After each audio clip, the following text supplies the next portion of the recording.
Dans les archives poussiéreuses de l'Académie des sciences de Paris, un dossier porte encore aujourd'hui la mention « cas inexpliqué » Emma Richter, 1873. Ce que contient ce dossier défie toute logique scientifique de l'époque, et peut-être même de la nôtre. Une orpheline de 13 ans qui prédisait la mort avec la précision d'une équation mathématique, et dont chaque prophétie se réalisait dans les moindres détails. Si cette histoire vous intrigue déjà, abonnez-vous à la chaîne et dites-moi en commentaire de quelle ville vous nous écoutez en ce moment. Maintenant, laissez-moi vous raconter l'histoire la plus troublante du 19e siècle français, celle qui a fait trembler les plus grands esprits scientifiques de l'époque. L'automne 1873 drapait Bordeaux d'un voile mélancolique. Les platanes bordant la Garonne perdaient leurs dernières feuilles dorées, emportées par un vent qui charriait encore l'amertume de la défaite de Sedan. La France pansait ses plaies après la guerre franco-prussienne, et dans cette atmosphère de reconstruction nationale, l'Institut Sainte-Geneviève pour jeunes filles orphelines se dressait comme un symbole d'espoir et de résilience. L'établissement, installé dans un ancien hôtel particulier du XVIIe siècle rue du Mirail, abritait derrière ses murs de pierre blonde une cinquantaine d'orphelines de guerre. Les hautes fenêtres à meneaux laissaient filtrer une lumière douce dans les salles de classe au parquet ciré, où résonnaient les voix enfantines récitant leurs leçons. Les couloirs sentaient l'encaustique et la craie, mélange d'odeurs qui évoquait l'instruction et la discipline. Sœur Augustine Duvernay dirigeait cette institution avec une fermeté bienveillante. Femme de 50 ans aux traits sévères, mais aux yeux empreints de bonté, elle avait consacré sa vie à l'éducation de ses enfants brisés par la guerre. Son visage buriné portait les traces d'une existence vouée au service d'autrui, et sa voix grave commandait naturellement le respect. Chaque matin, elle parcourait les dortoirs aux lits alignés au cordeau, vérifiant que ses protégés étaient prêts à affronter une nouvelle journée d'apprentissage. L'Institut fonctionnait selon un emploi du temps rigoureux. Levé à 6 heures, toilette et prière matinale dans la chapelle aux vitraux bleus, petit déjeuner frugal dans le réfectoire aux longues tables de chêne, puis cours jusqu'à midi. L'après-midi était consacré aux travaux d'aiguille et aux tâches ménagères, avant l'étude du soir et la prière nocturne. Un univers clos, protecteur, où les plaies de l'enfance pouvaient cicatriser lentement. Dans ce cadre ordonné et prévisible, l'arrivée d'Emma Richter allait semer un trouble profond et durable. C'est par un matin brumeux de septembre 1873 qu'elle franchit pour la première fois le portail de l'Institut. La diligence qui l'amenait de Strasbourg venait de s'arrêter dans un nuage de poussière devant l'entrée principale. Emma en descendit lentement, ses maigres possessions rassemblées dans une petite valise de cuir marron éraflée par le voyage. Sa silhouette frêle se détachait dans la grisaille matinale. 13 ans, mais avec une maturité troublante dans le regard. Ses cheveux châtains ternes, soigneusement tressés, encadraient un visage pâle aux traits délicats. Ce qui frappait le plus chez elle, c'étaient ses yeux d'un gris métallique, d'une intensité presque dérangeante pour son âge. Ils semblaient porter en eux une gravité qui n'appartenait pas à l'enfance. Sa robe de deuil, trop grande pour elle, flottait autour de sa silhouette menue. Le tissu noir, râpé au coude et décoloré par endroits, témoignait d'une condition modeste.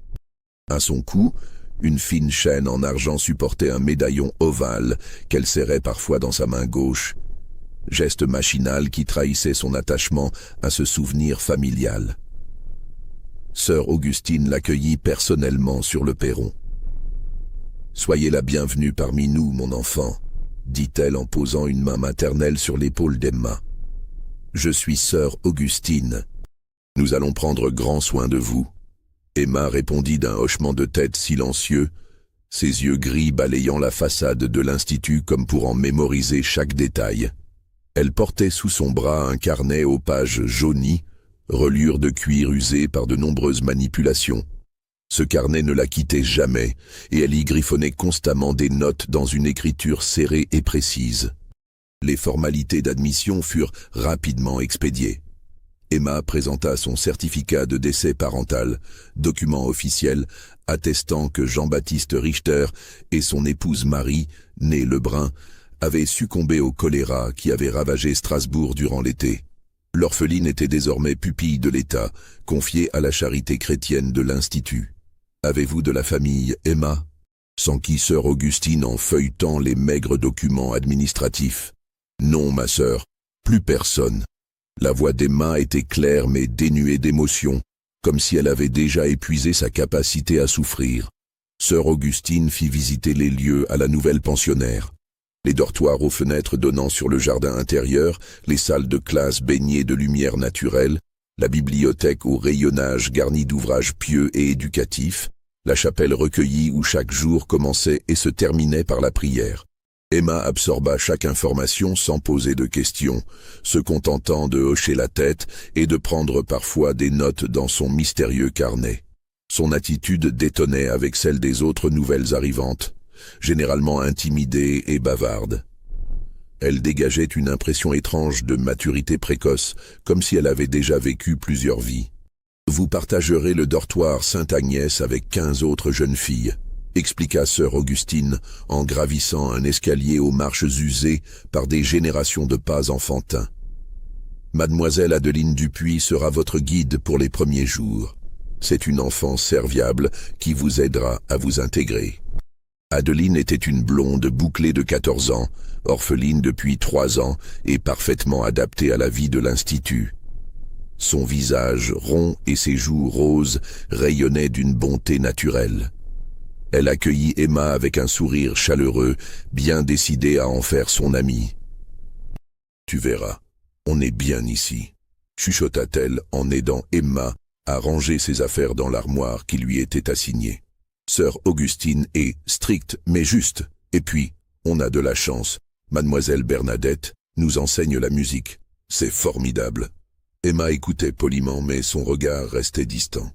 Elle disposait ses quelques vêtements avec un soin méticuleux, comme si chaque geste obéissait à un ordre précis.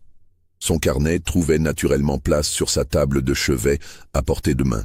Les premières semaines d'Emma à l'Institut s'écoulèrent dans une routine apparemment normale.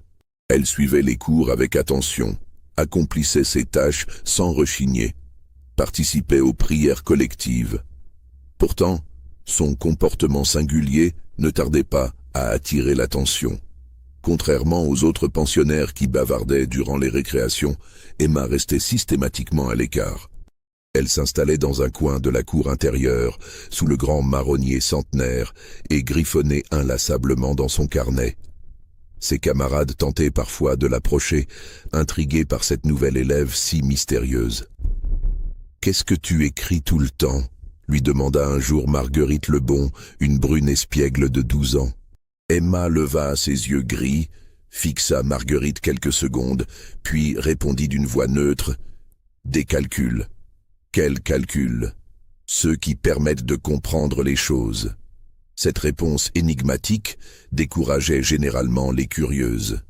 Emma reprenait alors ses écritures, apparemment indifférente à l'isolement que lui valait son attitude. Mademoiselle Claire Beaumont, institutrice laïque de 28 ans, chargée des cours d'arithmétique et de français, observait Emma avec un intérêt grandissant. Cette jeune femme aux cheveux châtains relevés en chignon strict et aux lunettes cerclées de métal avait été recrutée par sœur Augustine pour dispenser un enseignement plus moderne aux pensionnaires. Elle incarnait cette nouvelle génération d'institutrices républicaines, pétries d'idéaux progressistes et convaincues du pouvoir émancipateur de l'instruction. Dès les premiers cours, mademoiselle Beaumont avait remarqué les capacités exceptionnelles d'Emma en mathématiques. Tandis que ses camarades peinaient sur des additions à 3 chiffres, Emma résolvait mentalement des multiplications complexes avec une rapidité stupéfiante. Mais plus troublante encore était sa façon de procéder. Elle ne semblait pas calculer au sens traditionnel, plutôt deviner les résultats par une intuition mystérieuse. « Emma » l'interpella-t-elle un matin d'octobre. « Pouvez-vous me dire combien font 347 multiplié par 128 ?»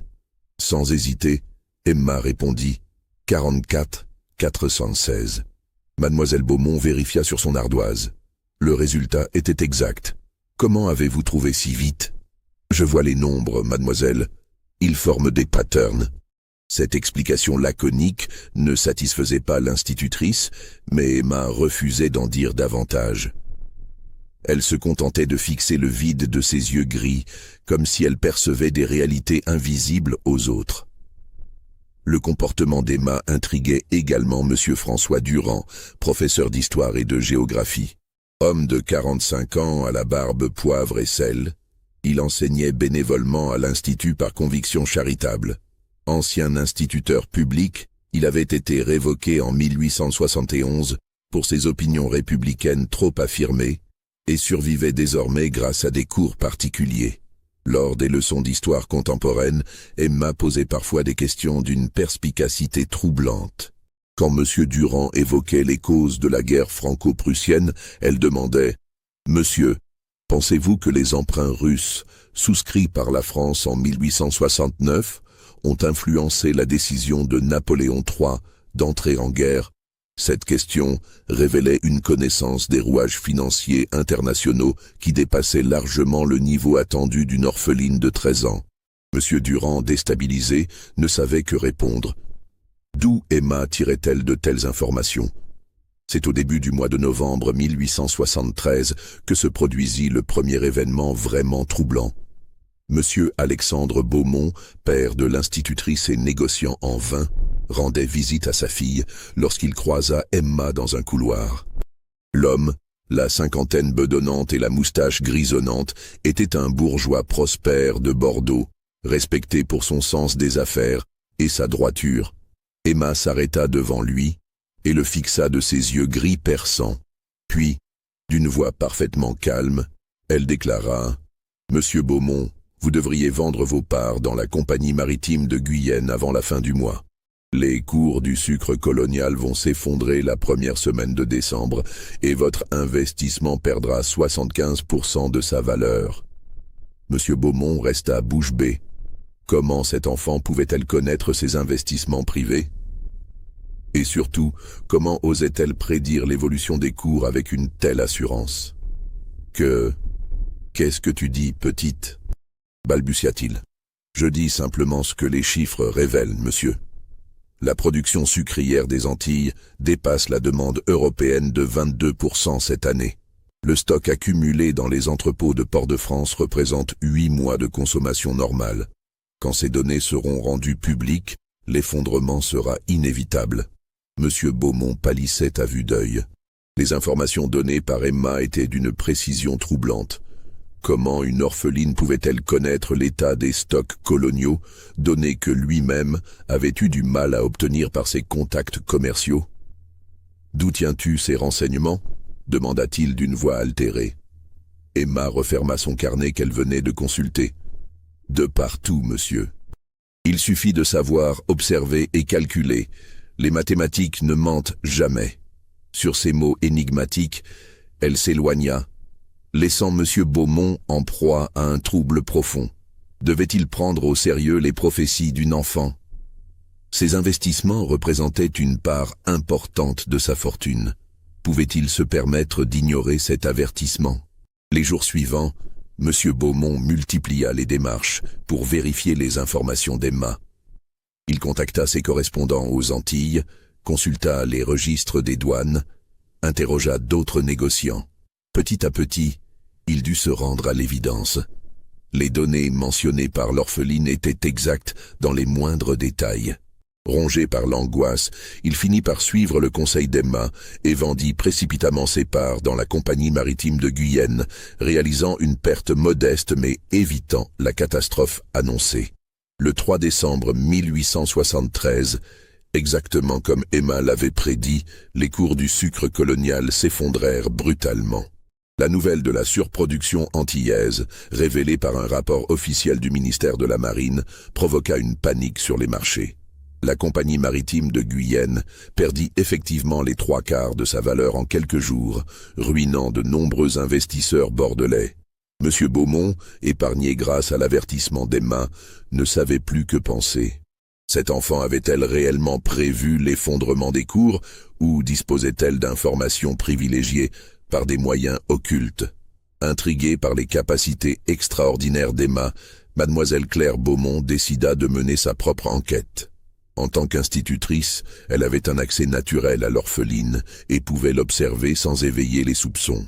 Elle commença par examiner attentivement les cahiers d'Emma.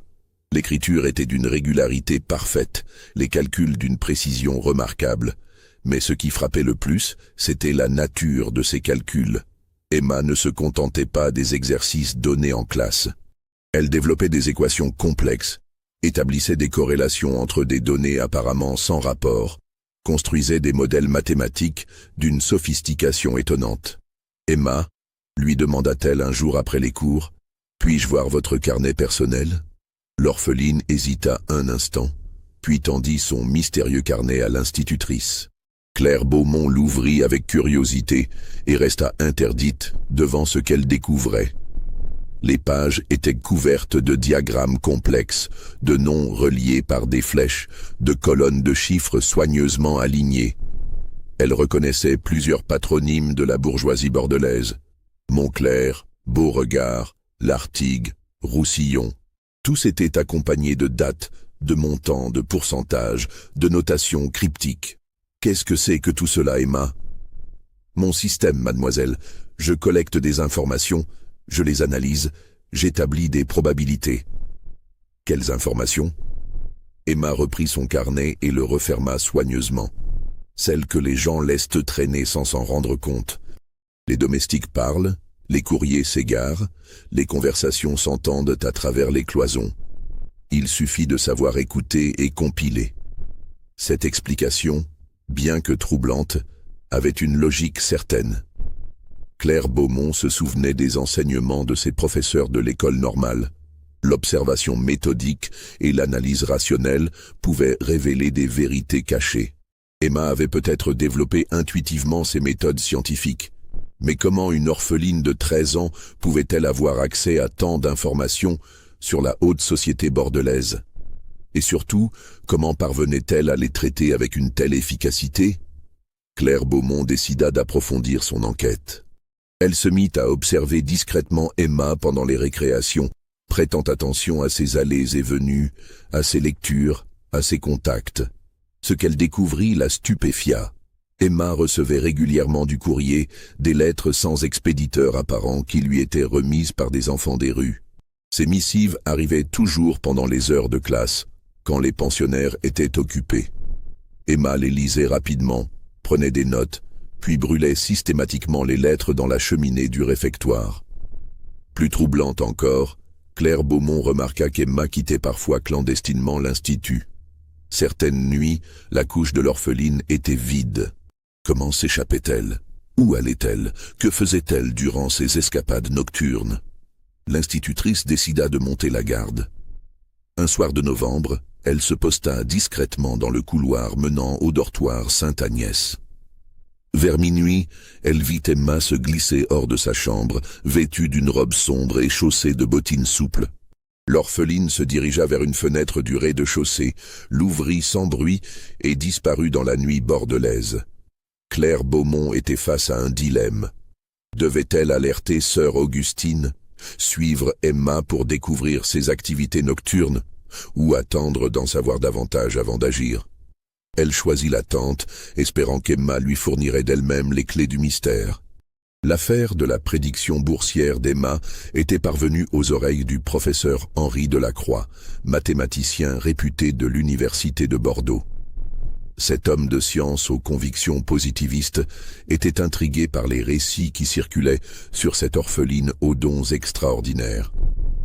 Henri Delacroix incarnait parfaitement l'esprit scientifique de son époque.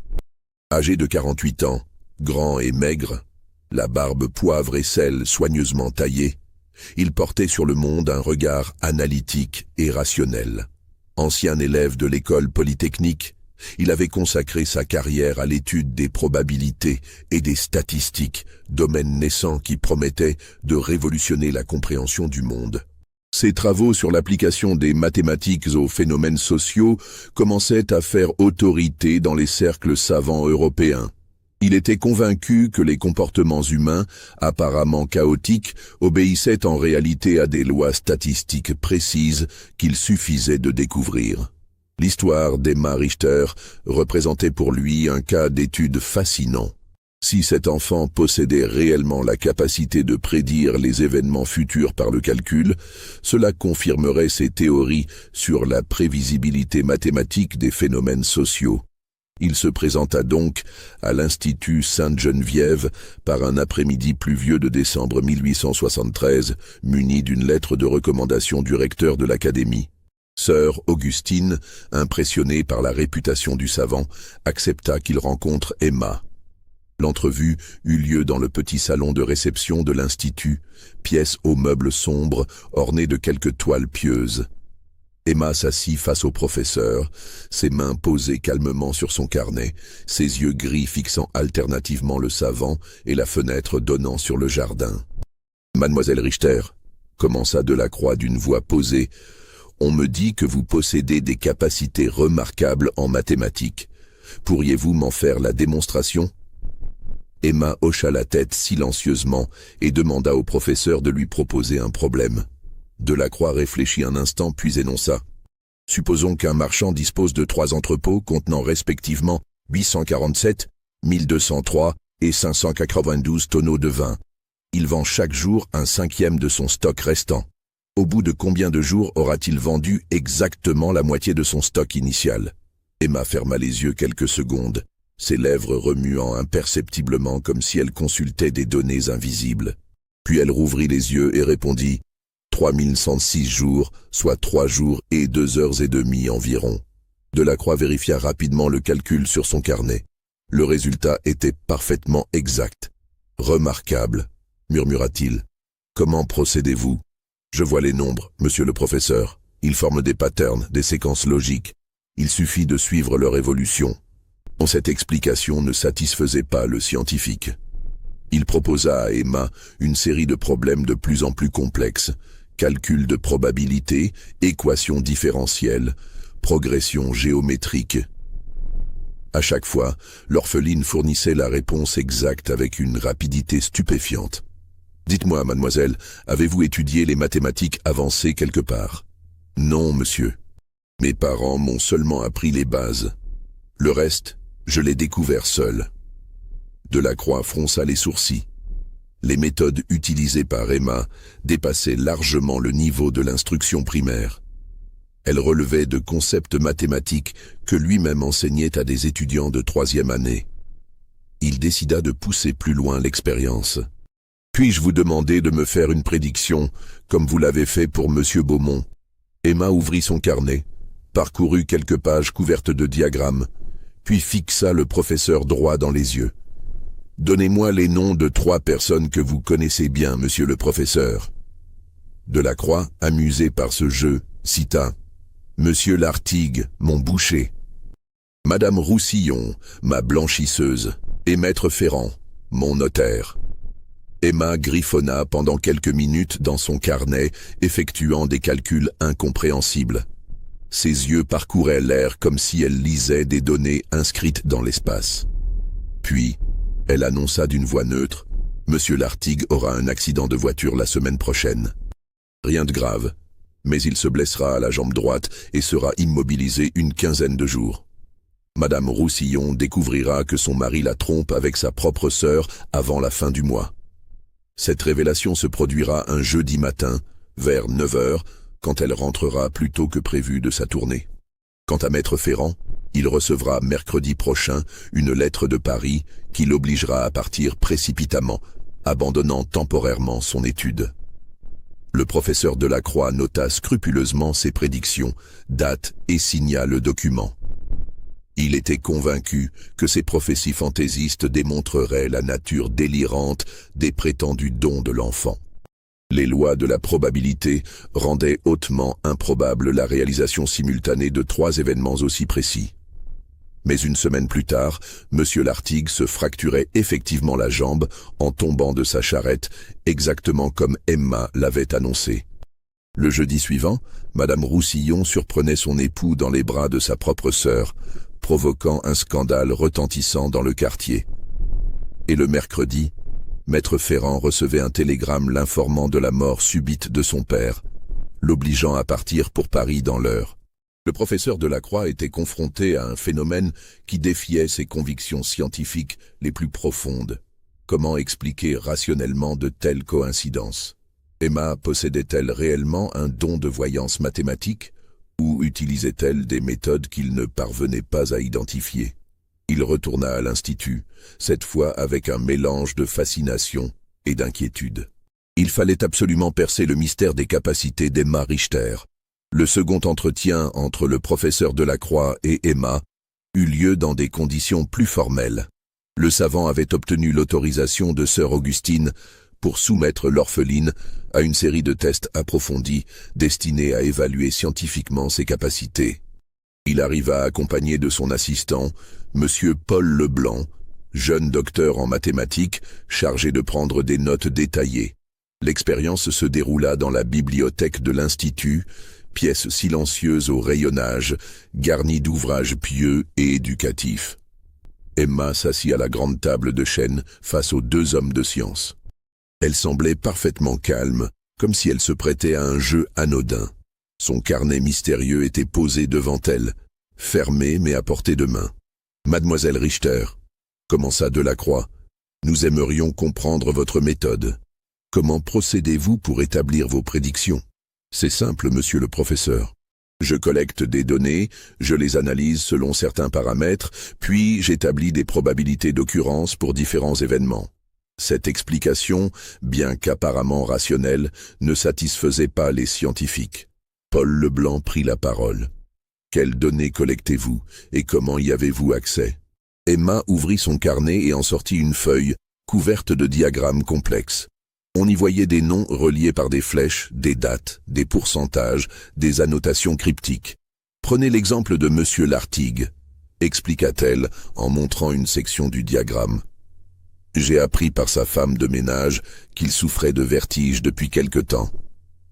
Sa fille, employée chez l'apothicaire, a mentionné qu'il avait acheté un remède contre les étourdissements. Son voisin m'a dit qu'il conduisait sa charrette de façon plus prudente dernièrement. En croisant ces informations avec les statistiques d'accidents dans sa profession et son âge, j'ai calculé une probabilité élevée d'incidents dans les jours suivants. » Delacroix et Leblanc échangèrent un regard stupéfait. Cette méthode, bien qu'étonnamment sophistiquée pour une enfant de 13 ans, avait une logique scientifique indéniable. Emma appliquait intuitivement des principes de statistiques appliquées que les savants eux-mêmes développaient dans leurs recherches. « Comment obtenez-vous toutes ces informations ?» insista Leblanc. « Les gens parlent, monsieur. Ils croient que les enfants n'écoutent pas, que les domestiques ne comptent pas, que les pauvres sont invisibles. Mais moi, j'écoute tout, je retiens tout, et surtout, j'analyse tout. » Elle tourna une page de son carnet, révélant un réseau encore plus complexe de connexions et de données. « Regardez ce schéma. Il représente les relations sociales et économiques de 50 familles bordelaises.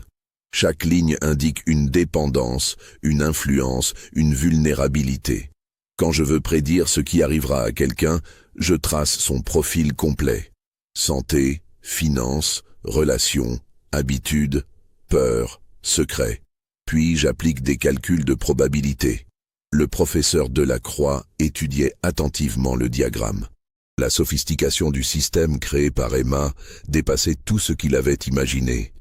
Cet enfant avait développé spontanément une méthodologie d'analyse sociale d'une précision redoutable.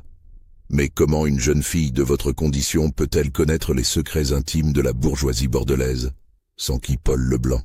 Emma sourit pour la première fois depuis le début de l'entretien. C'était un sourire énigmatique, presque adulte, qui contrastait étrangement avec son visage juvénile. Vous seriez surpris de savoir combien d'informations circulent dans cette ville, monsieur Leblanc. Les domestiques bavardent au marché, les employés de banque fréquentent les mêmes cafés. Les épouses délaissées se confient à leurs couturières. Il suffit de savoir où chercher et comment écouter.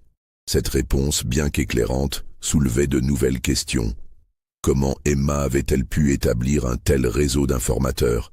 Et surtout, dans quel but? Mademoiselle Claire Beaumont avait décidé de percer le mystère des escapades nocturnes d'Emma. Armée d'une lanterne sourde et vêtue d'un manteau sombre, elle se posta dans l'ombre du portail de l'Institut par une nuit froide de décembre. Vers minuit, comme elle l'espérait, Emma apparut à la fenêtre du rez-de-chaussée. L'orpheline se glissa dehors avec l'agilité d'une habituée, referma silencieusement la croisée, puis s'engagea dans la rue du Mirail d'un pas assuré. Claire Beaumont la suivit à distance prudente, prenant soin de rester dans les zones d'ombre. Emma connaissait manifestement parfaitement son itinéraire. Elle emprunta des ruelles étroites, traversa des cours d'immeubles, longea les quais de la Garonne avec une précision qui témoignait d'une longue habitude. Sa destination était le quartier Sainte-Croix, zone pauvre de Bordeaux où s'entassaient ouvriers, journaliers et miséreux de toutes sortes. Emma s'arrêta devant une taverne miteuse. Au tonneau percé, établissement de mauvaise réputation fréquenté par la lie de la société bordelaise. L'institutrice vit Emma pousser la porte de l'établissement et disparaître à l'intérieur. Comment une orpheline de 13 ans pouvait-elle pénétrer dans un tel bouge sans être inquiétée? Claire Beaumont décida de s'approcher pour tenter d'observer ce qui se passait à l'intérieur. Par une fenêtre au carreau sale, elle aperçut Emma, installée à une table du fond, en conversation animée avec plusieurs individus peu recommandables. Il y avait là un homme aux vêtements râpés, qui semblait être un ancien domestique, une femme d'âge mûr, au regard dur, quelques gamins des rues, aux mines éveillées. Emma leur distribuait de petites pièces d'argent, en échange d'informations qu'il lui chuchotait à l'oreille. Elle prenait des notes dans son carnet, posait des questions précises, donnait parfois des instructions. Toute la scène avait l'air d'une réunion d'espions en miniature. L'institutrice comprenait enfin comment Emma obtenait ses renseignements. Cet enfant avait constitué un véritable réseau d'informateurs parmi les déshérités de Bordeaux, exploitant leurs conditions précaires pour acheter leurs secrets. Mais d'où venait l'argent qu'elle distribuait si généreusement? Une orpheline pensionnaire d'un institut charitable ne disposait d'aucune ressource financière. Il y avait là un mystère supplémentaire à élucider. Après une heure de conciliabule, Emma quitta la taverne et reprit le chemin de l'Institut. Claire Beaumont la suivit à nouveau, troublée par ce qu'elle venait de découvrir. Cet enfant menait une double vie d'une complexité stupéfiante. De retour dans sa chambre, l'institutrice ne parvint pas à trouver le sommeil. Elle se trouvait face à un dilemme moral. Devait-elle révéler à sœur Augustine les activités clandestines d'Emma, ou chercher d'abord à comprendre les motivations de l'orpheline? Elle opta pour une approche directe et confronta Emma le lendemain matin. « Emma, je dois vous parler en privé », dit-elle après le cours d'arithmétique. L'orpheline suivit l'institutrice dans la petite salle attenante à la classe, pièce qui servait habituellement aux leçons particulières. Claire Beaumont referma soigneusement la porte. « Emma, je sais que vous quittez l'institut certaines nuits. Je vous ai suivi hier soir. » L'orpheline ne manifesta aucune surprise. Elle fixa l'institutrice de ses yeux gris impassibles et répondit calmement. « Je m'en doutais, mademoiselle. Vous n'êtes pas très douée pour la filature. » Cette répartie déconcerta Claire Beaumont. Emma ne niait pas, ne cherchait pas d'excuses, ne manifestait aucune crainte d'être dénoncée. « Que faisiez-vous dans cette taverne, avec ces gens ? » « Je collectais des informations, comme je vous l'ai déjà expliqué. Ces personnes ont accès à des renseignements que la bourgeoisie croit secrets. Moyennant rétribution, ils acceptent de me les communiquer. D'où vient l'argent que vous leur donnez ? » Emma hésita un instant, puis ouvrit son carnet à une page particulière. On y voyait une liste de noms accompagnés de sommes d'argent. « De mes clients, mademoiselle, des bourgeois qui paient pour connaître l'avenir. Ils me versent des sommes conséquentes pour mes prédictions et j'en redistribue une partie à mes informateurs. » Claire Beaumont était abasourdie. Emma avait créé un véritable commerce de la prophétie, transformant ses dons mathématiques en source de revenus. « Mais Emma, c'est de l'escroquerie.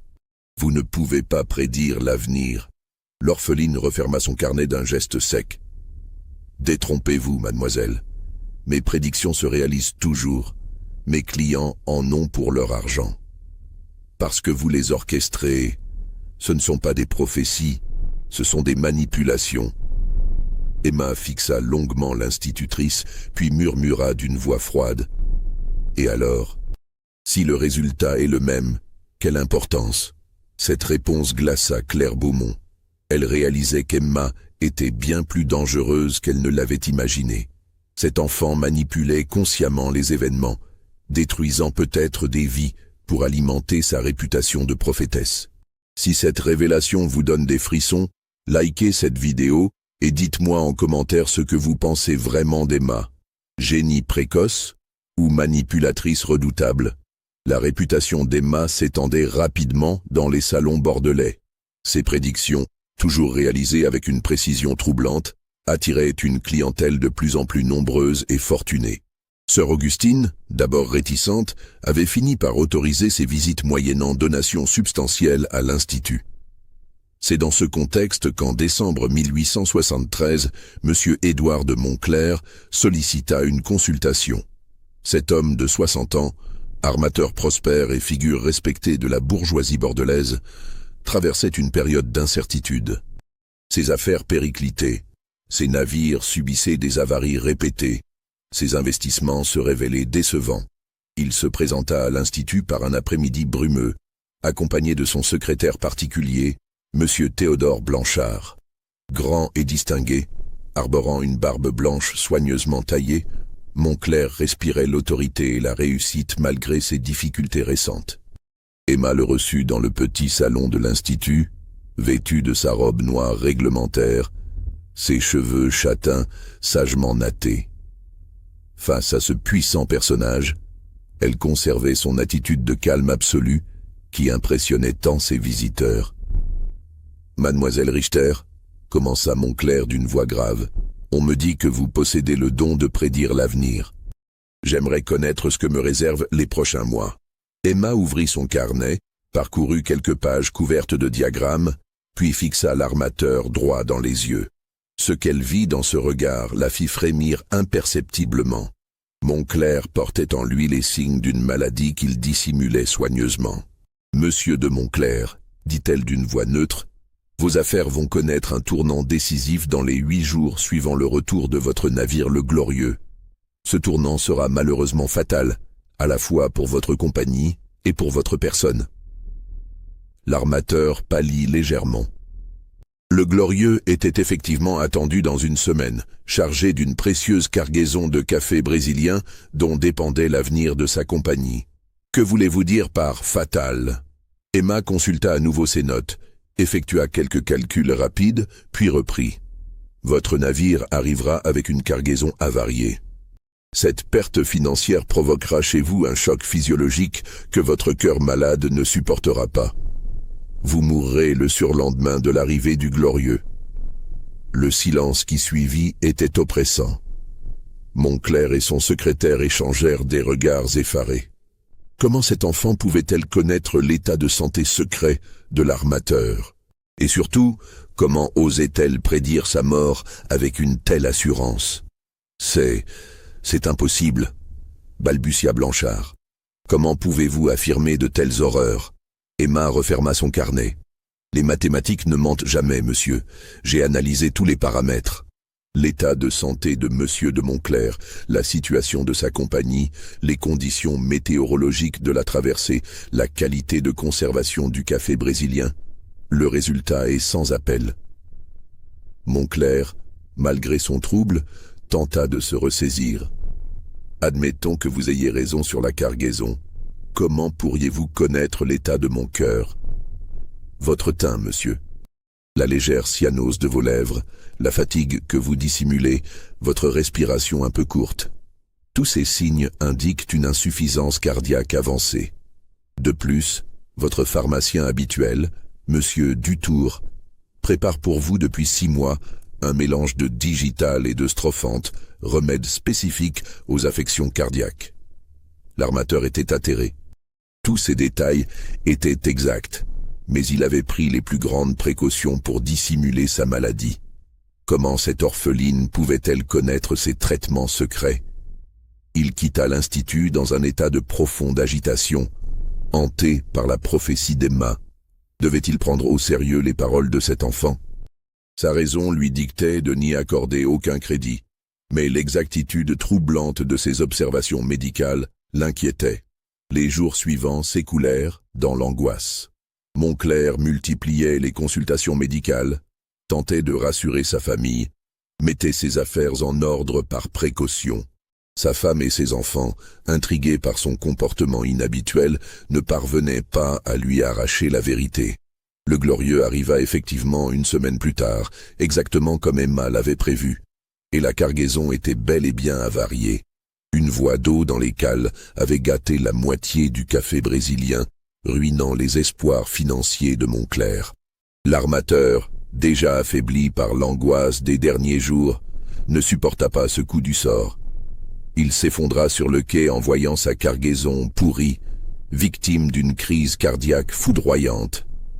Transporté d'urgence à son domicile, il expira le surlendemain, exactement comme Emma l'avait annoncé. La nouvelle de cette prédiction réalisée à la lettre fit sensation dans tout Bordeaux. Comment une orpheline de 13 ans avait-elle pu prédire avec une telle précision la mort d'un homme d'affaires respecté? L'affaire Moncler attira l'attention des autorités.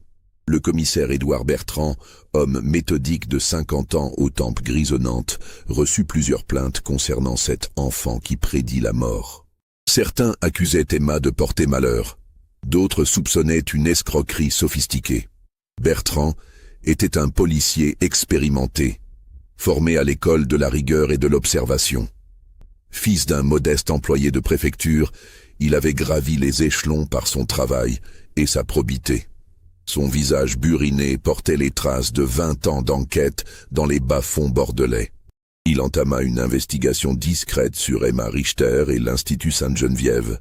Sa première démarche fut de rencontrer sœur Augustine pour recueillir des informations sur l'orpheline. « Ma sœur, dit-il dans le bureau austère de la directrice, que pouvez-vous me dire sur Emma Richter ?» Sœur Augustine, troublée par cette visite officielle, répondit avec prudence. « C'est une enfant, particulière, monsieur le commissaire, très intelligente, mais si solitaire.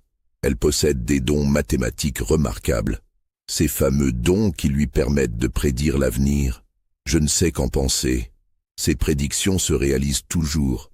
C'est troublant. » Bertrand prit des notes détaillées. « Recevez-vous beaucoup de visiteurs pour la consulter ? » De plus en plus, je dois l'avouer.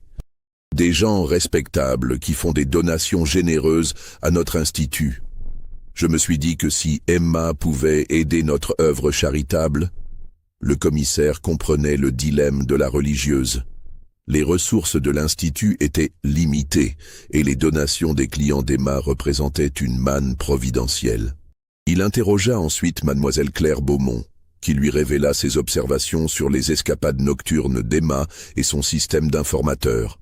Une enfant de 13 ans qui dirige un réseau d'espionnage urbain, murmura Bertrand en prenant des notes.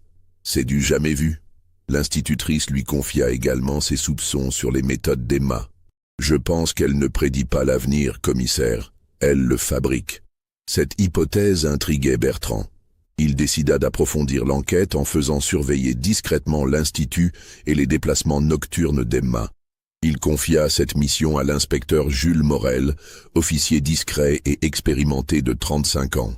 Morel était réputé pour sa capacité à passer inaperçu et sa patience dans les filatures longues. Les rapports de Morel confirmèrent les dires de Claire Beaumont. Emma quittait régulièrement l'institut la nuit pour se rendre dans les quartiers populaires de Bordeaux. Elle y rencontrait toute une galerie d'informateurs, anciens domestiques licenciés, employés de bureaux mal payés, prostituées vieillissantes, gamins des rues. Mais ce que découvrit Morel dépassait les soupçons initiaux. Emma ne se contentait pas de collecter des informations. Elle donnait aussi des instructions précises à ses contacts, leur demandant d'accomplir certaines actions à des moments déterminés. Par exemple, elle avait payé un docker du port pour percer discrètement la coque du Glorieux durant son mouillage, provoquant la voie d'eau qui avait gâté la cargaison de Moncler. Elle avait également soudoyé l'inspecteur des douanes pour qu'il retarde l'examen sanitaire du navire, aggravant les dégâts. Emma n'avait pas prédit la ruine de Moncler, elle l'avait orchestrée. Fort de ces découvertes, Le commissaire Bertrand obtint un mandat de perquisition pour fouiller la chambre d'Emma, à l'Institut. L'opération eut lieu de nuit, en l'absence de l'orpheline partie pour une de ses mystérieuses expéditions. La chambre d'Emma était d'une austérité monacale. Un lit étroit, une armoire simple, une table de travail, une chaise. Rien ne distinguait cet espace des autres chambres du dortoir, si ce n'est l'ordre parfait qui y régnait. Mais l'inspecteur Morel, habitué aux cachettes les plus ingénieuses, découvrit rapidement un double fond dans la malle d'Emma. À l'intérieur, soigneusement classés, des dizaines de dossiers contenaient des informations compromettantes sur les principales familles de Bordeaux. Le dossier Montclair était particulièrement détaillé. Emma y avait consigné l'état de santé secret de l'armateur, les difficultés financières de sa compagnie, les relations tendues avec ses associés, même ses fréquentations extra-conjugales. Chaque information était datée, sourcée, recoupée avec d'autres données. Plus troublant encore, le dossier contenait un plan minutieux de la destruction de Montclair. Emma avait calculé que le sabotage de sa cargaison, combiné au choc psychologique, provoquerait la crise cardiaque fatale. Elle avait même prévu les conséquences juridiques et financières de cette mort sur la famille de l'armateur. Bertrand découvrit des dossiers similaires sur d'autres personnalités bordelaises. Adultère, dettes cachées, malversations financières, secrets de famille. Emma possédait de quoi faire chanter la moitié de la bourgeoisie locale. Mais ce qui stupéfia le plus le commissaire, c'est que les dossiers révélaient qu'Emma ne se contentait pas de prédire les événements. Elle les provoquait systématiquement. Chaque prophétie était en réalité un plan d'action soigneusement élaboré. L'affaire Beauregard, par exemple. Emma avait découvert la liaison de cet homme d'affaires avec sa gouvernante. Elle s'était arrangée pour que l'épouse trompée reçoive son héritage un jour précis, puis avait organisé la rencontre fortuite entre Madame Beauregard et son mari en galante compagnie. Chaque succès renforçait la réputation d'Emma et attirait de nouveaux clients fortunés, créant un cercle vicieux de manipulation et de profit. Intrigué par les motivations d'Emma, le commissaire Bertrand décida d'enquêter sur son passé strasbourgeois. Il contacta ses collègues d'Alsace pour obtenir des informations sur la famille Richter. Les premiers éléments confirmaient la version officielle. Jean-Baptiste Richter était comptable dans une banque privée, sa femme Marie était institutrice. Un couple respectable de la petite bourgeoisie alsacienne, décédé du choléra durant l'été 1873. Mais en creusant davantage, Bertrand découvrit des zones d'ombre troublantes. Jean-Baptiste Richter avait été licencié de son poste quelques mois avant sa mort. Le motif officiellement invoqué était une restructuration, mais des témoins affirmaient qu'il avait découvert des irrégularités dans les comptes de ses employeurs. La banque qui employait Richter appartenait à la famille von Eckstein, financier influent d'origine allemande ayant des ramifications jusqu'à Paris. Ces banquiers avaient la réputation de brasser des affaires peu recommandables, notamment le blanchiment d'argent détourné des fonds de reconstruction de l'Alsace. Bertrand comprit qu'il touchait là un point sensible. Si Jean-Baptiste Richter avait découvert des malversations importantes et menacé de les révéler, cela expliquerait son licenciement brutal. Mais cela pourrait aussi expliquer sa mort suspecte.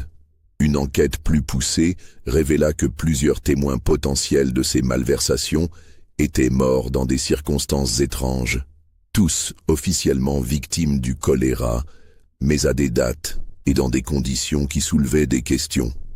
Emma aurait-elle assisté à la destruction méthodique de sa famille par des puissants sans scrupules? Sa soif de vengeance expliquerait-elle ses agissements présents? Le commissaire décida d'interroger directement Emma. Il se rendit à l'Institut par un après-midi pluvieux de février 1874, accompagné de l'inspecteur Morel. L'interrogatoire eut lieu dans le bureau de sœur Augustine, pièce austère dominée par un crucifix en ivoire. Emma s'assit face aux deux policiers, parfaitement calme, comme si elle attendait cette confrontation depuis longtemps. « Mademoiselle Richter, » commença Bertrand, « nous avons découvert vos dossiers secrets et vos méthodes de manipulation. Nous savons que vous n'êtes pas une prophétesse mais une criminelle. » Emma ne manifesta aucune surprise. Elle fixa alternativement les deux hommes de ses yeux gris impassibles et répondit d'une voix neutre. « Criminel est un bien grand mot, commissaire. Je préfère justicière. » « Justicière, vous avez causé la mort de monsieur de Montclair. » J'ai simplement révélé sa véritable nature. Cet homme se présentait comme un armateur honorable, mais il blanchissait l'argent volé aux orphelins d'Alsace. Sa mort était inéluctable. J'ai seulement précipité l'échéance. Cette révélation stupéfia Bertrand. Emma prétendait que ses victimes étaient elles-mêmes des criminels. Vous avez des preuves de ces accusations ? Emma ouvrit son carnet à une page particulière, révélant un réseau complexe de connexions financières. Montclair, Beauregard, Lartigue, tous étaient impliqués dans le détournement des fonds de reconstruction alsaciens orchestrés par la famille von Eckstein. Mon père avait découvert leur système et ils l'ont fait assassiner pour le faire taire. Elle sortit de sa poche un petit flacon contenant quelques gouttes d'un liquide incolore. Ceci provient de la carafe d'eau de mon père, récupérée avant que les autorités ne nettoient notre maison. Un pharmacien de mes connaissances l'a analysé. Arsenic, dose létale, administrée progressivement pour simuler les symptômes du choléra. Bertrand examina le flacon. Si Emma disait la vérité, elle n'était pas une criminelle ordinaire, mais une orpheline cherchant à venger ses parents assassinés. Pourquoi ne pas avoir porté plainte? Pourquoi cette mascarade? Emma eut un rire amer, le premier signe d'émotion qu'elle manifestait depuis le début de l'interrogatoire. Contre qui, commissaire? Les von Eckstein ont des appuis partout, jusqu'au ministère. Un simple témoignage d'orpheline n'aurait jamais suffi. Il me fallait des preuves irréfutables et les moyens de les utiliser. Alors vous avez décidé de vous faire justice vous-même. Exactement. J'ai étudié le réseau de complicité français de la famille von Eckstein. Chacune de mes victimes était impliquée dans le meurtre de mes parents. Je me suis contenté de leur faire subir le sort qu'ils méritaient. Bertrand était confronté à un cas d'une complexité rare. D'un côté, Emma avait effectivement orchestré plusieurs morts et ruines, utilisant des méthodes criminelles. De l'autre, si ces accusations étaient fondées, elle ne serait pas une meurtrière, mais une justicière précoce. Comment pouvez-vous prouver tout cela? Emma se leva et se dirigea vers la fenêtre donnant sur le jardin de l'Institut. Elle resta silencieuse un long moment, puis se retourna vers les policiers. J'ai constitué un dossier complet sur les activités de la famille von Eckstein et de leurs complices français. Nom, date, montant, preuves documentaires, témoignages. Tout y est. Ce dossier est en sécurité et il sera rendu public si quelque chose m'arrivait. Où est ce dossier? En lieu sûr, commissaire. Disons que j'ai appris à ne faire confiance à personne. L'inspecteur Morel prit la parole. Admettons que vos accusations soient exactes. Cela ne justifie pas vos méthodes. Vous ne pouvez pas vous faire justice vous-même. Emma le fixa de ses yeux gris, devenus soudain brûlants de colère contenue. Et qu'aurais-je dû faire, inspecteur? Attendre que la justice officielle s'intéresse au sort d'une orpheline alsacienne? Laisser les assassins de mes parents prospérer tranquillement sur leur fortune bâtie, sur le sang et les larmes?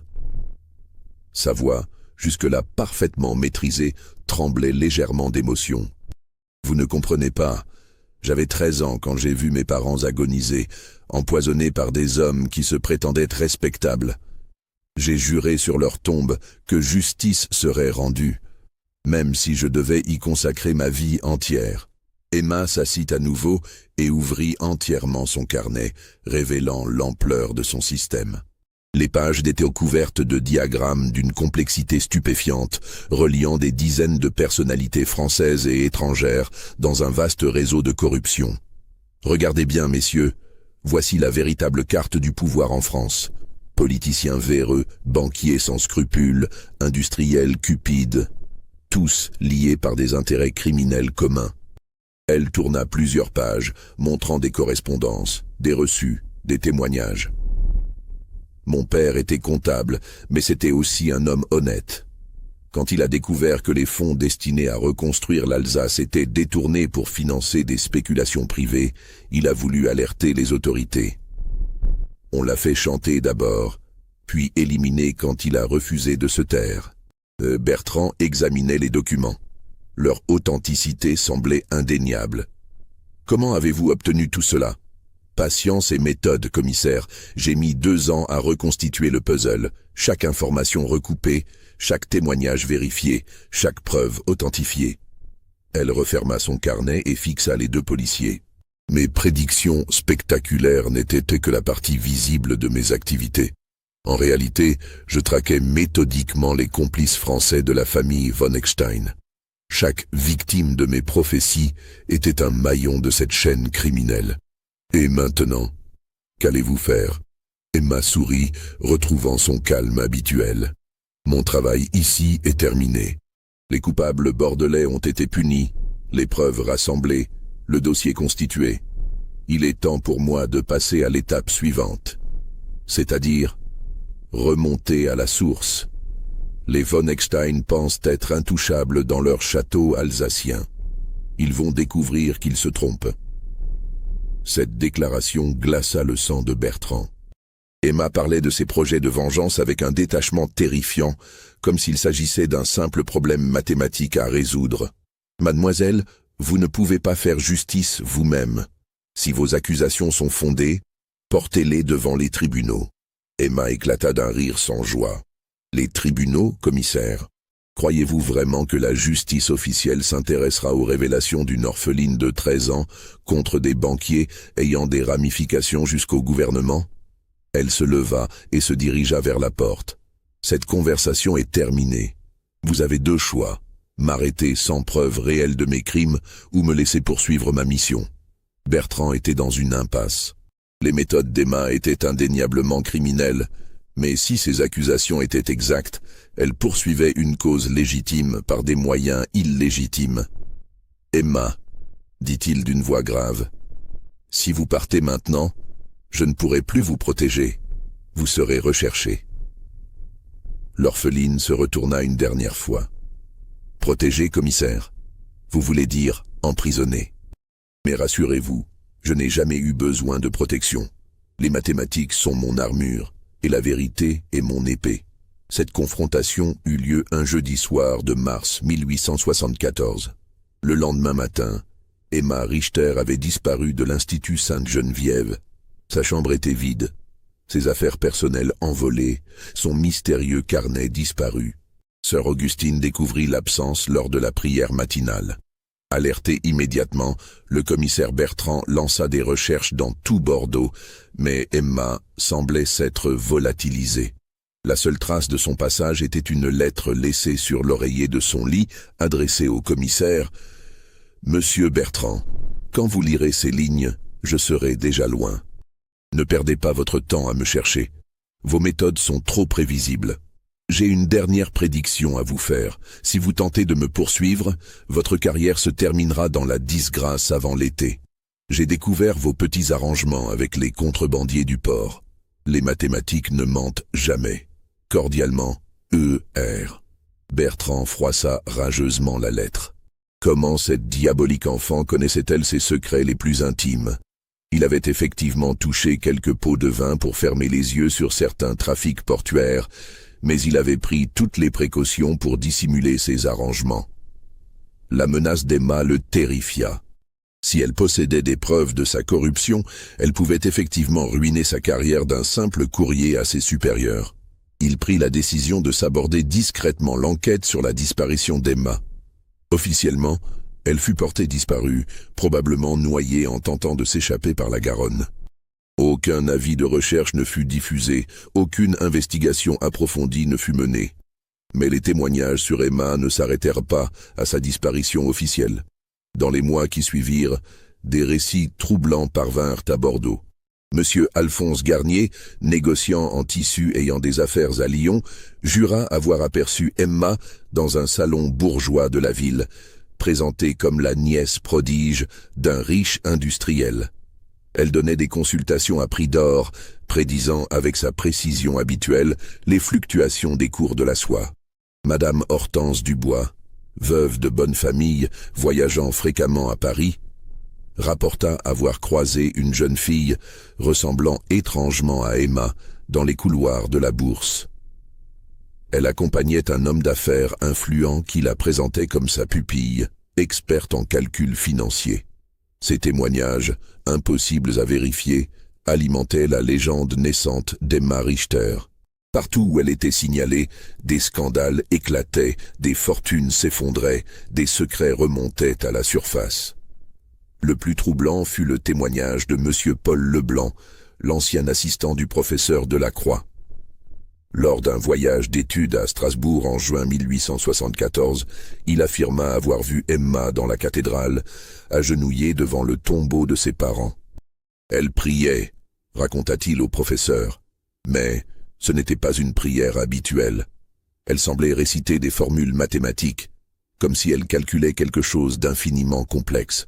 Leblanc tenta de l'approcher, mais Emma disparut dans la foule des fidèles avant qu'il puisse l'atteindre. Quand il demanda au sacristain qui était cette jeune fille, l'homme répondit qu'elle venait régulièrement depuis des mois, toujours seule, toujours silencieuse. Comme Emma l'avait prédit, la carrière du commissaire Bertrand connut effectivement une fin brutale. En juin 1874, une lettre anonyme parvint au préfet de la Gironde, révélant avec preuves à l'appui les arrangements illicites du commissaire avec les contrebandiers bordelais. L'enquête interne fut rapide et impitoyable. Bertrand fut révoqué sans délai, son traitement supprimé, sa réputation définitivement ternie. Il mourut quelques années plus tard dans la misère et l'oubli, rongé par l'amertume et l'alcool. Jusqu'à son dernier souffle, il jura que cette lettre anonyme était l'œuvre d'Emma Richter, accomplissant sa dernière prédiction avec la précision mathématique qui la caractérisait.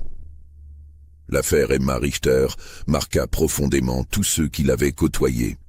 Le professeur Delacroix, ébranlé dans ses convictions scientifiques, abandonna ses recherches sur les probabilités sociales pour se consacrer aux mathématiques pures. Cet enfant, confia-t-il à ses collègues, avait compris quelque chose que nous, savants prétentieux, ignorions totalement. Elle avait transformé les mathématiques en arme de guerre sociale. Mademoiselle Claire Beaumont quitta l'enseignement, traumatisée par sa confrontation avec la face sombre du génie précoce. Elle se retira dans un couvent de contemplatives, cherchant dans la prière l'oubli de cette expérience troublante. Sœur Augustine, elle, mourut quelques mois après la disparition d'Emma, emportée par une fièvre soudaine. Ses dernières paroles, rapportées par une sœur infirmière, furent « Elle savait tout depuis le début ». L'Institut Sainte-Geneviève ferma ses portes en 1875, officiellement par manque de financement. En réalité, l'établissement ne s'était jamais remis du scandale Emma Richter. En 1876, un fait divers parisien attira l'attention des anciens enquêteurs de l'affaire Emma. M. Wilhelm von Eckstein, patriarche de la famille de banquiers alsaciens, fut retrouvé mort dans son hôtel particulier du 16e arrondissement. Officiellement, le vieil homme de 70 ans avait succombé à une crise cardiaque, mais les circonstances de sa mort posaient en question. Il était mort en lisant un dossier mystérieux, retrouvé ouvert sur son bureau. Ce dossier contenait des preuves accablantes de ses malversations financières, détournement de fonds publics, chantage, corruption, assassinat déguisé. Toutes les informations étaient d'une précision redoutable, comme si elles avaient été compilées par un expert comptable ou par une orpheline assoiffée de vengeance. Une note manuscrite accompagnait le dossier. Les mathématiques ne mentent jamais, Monsieur von Eckstein. Justice est enfin rendue. E.R. L'enquête policière ne put jamais déterminer qui avait remis ce dossier à von Eckstein. Les domestiques jurèrent qu'aucun visiteur n'était venu ce jour-là. Le mystérieux messager était resté invisible comme un fantôme vengeur. Avec la mort de von Eckstein, l'empire financier de la famille s'effondra rapidement. Les banques, les entreprises, les propriétés, tout fut saisi par les créanciers ou confisqué par l'État. La fortune bâtie sur le crime et la corruption retourna à néant. Les dernières traces documentées d'Emma Richter datent de 1867. Un rapport de police autrichien mentionne l'arrestation, puis la mystérieuse évasion d'une jeune Française soupçonnée d'espionnage industriel à Vienne. La description physique correspondait à Emma, Mais l'identité ne put jamais être confirmée. Après cette date, plus rien. Emma Richter disparut de l'histoire officielle comme elle avait disparu de l'Institut Sainte-Geneviève, ne laissant derrière elle que des questions sans réponse et des mystères irrésolus. Pourtant, durant des décennies, des rumeurs persistèrent. Des témoins affirmaient avoir croisé une femme aux yeux gris métalliques dans les couloirs de la Bourse de Londres, conseillant discrètement des investisseurs influents. D'autres juraient l'avoir vue dans les salons berlinois, prédisant avec une précision troublante les soubresauts de la politique européenne. Ces témoignages, impossibles à vérifier, alimentaient la légende d'Emma Richter. Était-elle devenue cette figure mystérieuse qui hantait les cercles du pouvoir européen? Avait-elle transformé ses dons de manipulation en influence politique? Ou n'était-elle qu'un fantôme né de l'imagination collective? Aujourd'hui, avec le recul historique, l'affaire Emma Richter continue de fasciner les chercheurs. Certains historiens y voient la préfiguration des techniques modernes d'analyse de données et de manipulation de l'information. Emma avait compris, avec un siècle d'avance, que l'information est l'arme ultime dans une société où les apparences comptent plus que la réalité. Elle avait développé intuitivement des méthodes qui ne seraient théorisées qu'au XXe siècle. Réseaux d'influence, guerre psychologique, manipulation de l'opinion. Ces méthodes mathématiques, décrites par les témoins de l'époque, présentent des similitudes troublantes avec les algorithmes prédictifs modernes. Comment une orpheline de 13 ans avait-elle pu développer de telles techniques? D'autres spécialistes s'interrogent sur la dimension psychologique du cas Emma. Cette enfant, traumatisée par l'assassinat de ses parents, avait-elle développé une forme de génie compensatoire? Ou cachait-elle des troubles mentaux profonds derrière son apparente rationalité? La question de ses véritables capacités reste également ouverte. Emma possédait-elle réellement un don mathématique exceptionnel, ou était-elle simplement une manipulatrice de génie qui utilisait l'illusion de la science pour masquer ses crimes? Le dossier Emma Richter, conservé dans les archives de l'Académie des sciences, comprend un dernier document troublant. Il s'agit d'une lettre datée de 1900, soit 27 ans après les événements bordelais. Cette lettre, rédigée d'une écriture que les experts en graphologie ont identifiée comme celle d'Emma, est adressée aux futurs lecteurs de cette histoire. Elle contient une prédiction finale. À celui qui découvrira un jour la vérité sur mon histoire, sachez que les mathématiques révèlent tout, même l'avenir de ceux qui croient le contrôler. Le XXe siècle verra naître des machines capables de calculer comme je calculais, et des hommes qui manipuleront l'information comme je la manipulais. Mais ils oublieront, comme leurs prédécesseurs, que derrière chaque équation se cache une âme humaine. C'est cet oubli qui causera leur perte. Les mathématiques ne mentent jamais, mais les hommes qui les utilisent, eux, peuvent mentir infiniment. Emma Richter, quelque part en Europe, 1900. Cette lettre prophétique, si elle est authentique, démontre qu'Emma avait survécu à toutes les recherches et continuait à observer le monde depuis l'ombre. Mais elle soulève aussi une question vertigineuse. Jusqu'où s'étendaient réellement ses capacités de prédiction? Aujourd'hui encore, l'affaire Emma Richter demeure l'un des mystères les plus troublants de l'histoire française du XIXe siècle. Les documents existent, les témoignages sont cohérents, les faits semblent établis. Pourtant, l'explication rationnelle de ces événements reste insaisissable. Emma Richter était-elle une enfant prodige qui avait développé des méthodes d'analyse sociale révolutionnaires? Une manipulatrice de génie qui utilisait l'illusion de la science pour masquer ses crimes? Une justicière précoce poussée par la soif de vengeance? Ou simplement une légende née de la peur collective face à l'inexplicable? La vérité se cache peut-être dans cette phrase qu'elle répétait sans cesse. Les mathématiques ne mentent jamais. Car si les chiffres disent la vérité, que révèlent-ils vraiment sur Emma Richter? Les calculs de probabilité indiquent qu'une enfant de 13 ans ne peut pas, rationnellement, accomplir ce qu'Emma a accompli. Les statistiques démontrent que ces prédictions ne pouvaient pas se réaliser par hasard. Les équations prouvent que ces méthodes dépassaient les connaissances de son époque. Alors, Comment expliquer l'inexplicable? Comment réconcilier la logique scientifique avec les faits historiques? Comment comprendre qu'une orpheline ait pu défier les lois de la probabilité et de la raison? La réponse à ces questions n'existe peut-être pas. Ou peut-être se trouve-t-elle dans les mots mêmes d'Emma. Il suffit de savoir observer et calculer. Car après tout, si nous appliquions vraiment les méthodes d'Emma à notre époque moderne, que découvririons-nous sur notre propre société? Pensez-vous que l'histoire d'Emma Richter soit véridique? Qu'elle était réellement capable de prédire l'avenir par les mathématiques ou qu'elle orchestrait simplement les événements qu'elle prétendait prévoir? Dites-le moi en commentaire. Abonnez-vous pour découvrir d'autres mystères historiques qui défient la logique. Et partagez cette vidéo avec ceux qui aiment les énigmes qui nous font douter de la réalité elle-même. Car comme le disait Emma Richter, les mathématiques ne mentent jamais. Mais nous, simples mortels, savons-nous vraiment les interpréter? Ou sommes-nous condamnés à errer éternellement entre la vérité scientifique et le mystère humain? L'affaire Emma Richter nous rappelle que l'histoire garde parfois ses secrets les plus troublants, nous laissant face à cette question éternelle. Et si tout cela était vraiment arrivé?